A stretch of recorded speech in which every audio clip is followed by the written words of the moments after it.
But first, we've been hearing all about the amazing stories of skill and endurance from our athletes in Rio. Well, there'll be more to come at the Paralympics, but it doesn't end there.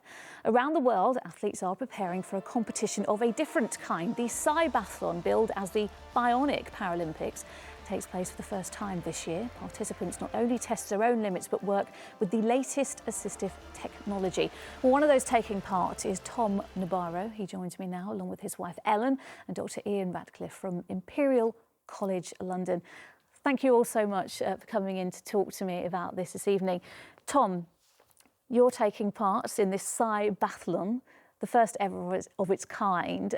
Tell us a bit about it and how you got to become involved. Well, Cybathlon is a competition involving different companies and different academic institutions to basically test the limits of assistive technology and to promote bringing that assistive technology to people who could use it in a more accelerated manner that happens at the moment. I'm involved in the brain-computer interfaces discipline, where I'll be competing with other athletes, I suppose you'd call them, in using technology to detect brain signals to control a video game in the case of the competition. Tell us a bit about your story, because you had an accident quite a few years ago, didn't you? Yeah, I had an accident in 2007. It was a snowboarding accident and I landed on my head and fractured my spinal cord and became paralysed from the shoulders down. After 15 months in rehab in Stoke Mandeville Hospital, I then started a job as a software engineer. Tell us about your specific skill and what you're doing in the Cybathlon. You talked about it just a second ago, but how exactly does it work? So my skill's not related to technical ability.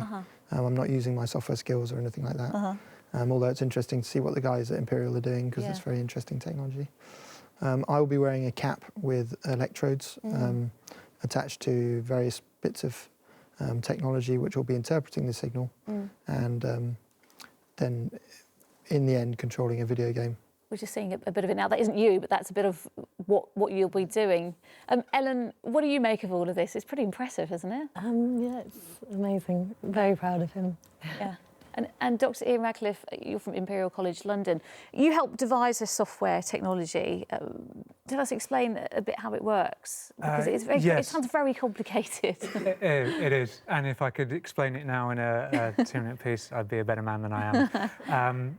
So it's the algorithms that the students are developing take the information from the sensors that are in the cap that is going to be on Tom's head, and it's about understanding the signals that are being produced by the brain when certain thoughts are being produced, and then turning them into the input signals for a computer game. And at Cybathlon as well, it's all about how humans interact with this kind of technology, but also for assisting people in their everyday lives and everyday things that they have to do. Yeah, so unlike the Paralympics, which is it's more about the human endeavour, so the 100 metres, 200 metres, and pole vault, and this is much more about the day-to-day activities that are hugely difficult to achieve, and possibly we don't fully appreciate how difficult and what an impact they can make on someone's life, when they have a disability. And so, people with amputees who are making breakfast or hanging out the washing, that's the makeup of these challenges.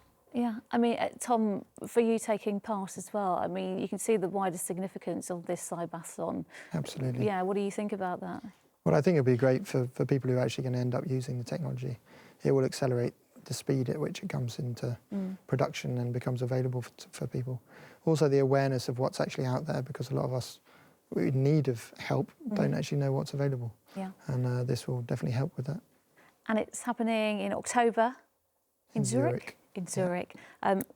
Tom, Ellen, Dr. Radcliffe, thank you all for coming in to talk to me this evening. Thank you. Thanks very much.